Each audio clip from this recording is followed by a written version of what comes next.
आणि यापुढची बातमी राज्यातले कोट्यवधी विद्यार्थी आणि पालकांसाठी अतिशय महत्त्वाची आहे।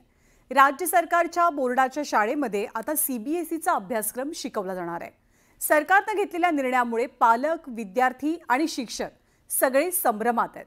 पाहूया याबद्दलचा एक रिपोर्ट। राज्यातील शाळांमध्ये सीबीएसई पॅटर्न पहिल्यांदा पहिलीपासून पॅटर्न होणार लागू।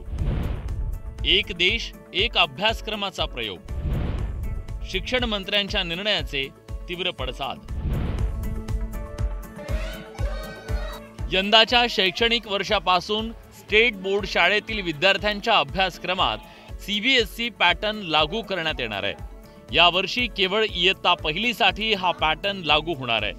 राज्यातील विद्यार्थ्यांची गुणवत्ता वाढीला लागावी या हेतूने सरकारनं हा निर्णय घेतल्याचं राज्याच्या शिक्षण मंत्री दादा भुसेंनी सांगितलं।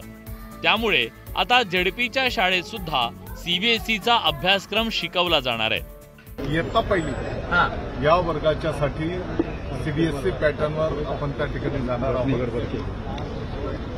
येणाऱ्या वर्षभर आपले जे काही शिक्षक बंधू भगिनी आहेत, अधिकारी आहेत, या सर्वांना सीबीएसई पॅटर्नच्या साठी प्रशिक्षित करून मग पुढच्या वर्षाच्या मध्ये 2 टप्प्यांमध्ये पुढचे जे वर्ग आहेत त्याच्यामध्ये सीबीएसई पॅटर्न आपण अडॉप्ट करणार आहोत। येणाऱ्या शैक्षणिक वर्षात पहिलीसाठी सीबीएसई पॅटर्न असेल तर पुढच्या वर्षी 2 टप्प्यात दुसरी, तिसरी, चौथीच्या विद्यार्थ्यांसाठी सीबीएसई पॅटर्न लागू होईल असं शिक्षण मंत्र्यांनी स्पष्ट केलंय। पण राज्य सरकारनं घेतलेल्या निर्णयावर विरोधकांनी मात्र टीका केली आहे। सीबीएसई पॅटर्न अडॉप्ट करत असताना जी काही आपल्याला 30% स्थानिक सवलत आहे, त्याच्यामध्ये आपल्या महाराष्ट्राचा इतिहास, आपल्या महाराष्ट्राचा भूगोल, आपली मराठी या भाषेला त्या ठिकाणी प्राधान्य देण्यात येईल। शिक्षण मंत्र्यांनी निर्णयाची घोषणा केल्यानंतर त्या विरोधात पडसाद उमटू लागलेत। राज्यातील मुख्याध्यापक संघटनेनं सरकारच्या निर्णयावर आक्षेप नोंदवलाय। जर आपण 1 एप्रिलला शाळा सुरू केल्या आणि मध्यंतरीचा काही गॅप देऊन दिवाळीपर्यंत शाळा सुरू ठेवल्या तर जवळजवळ 70% अभ्यासक्रम हा पहिल्या सत्रामध्ये पूर्ण होईल। त्याच्यावरती पहिली सत्र परीक्षा होईल आणि फक्त 30% अभ्यासक्रमावरती दुसरी सत्र परीक्षा होईल। मूल्यमापनाच्या प्रक्रियेमध्ये अशा प्रकारची विसंगती किंवा असमतोल हा कधीही योग्य ठरणार नाही।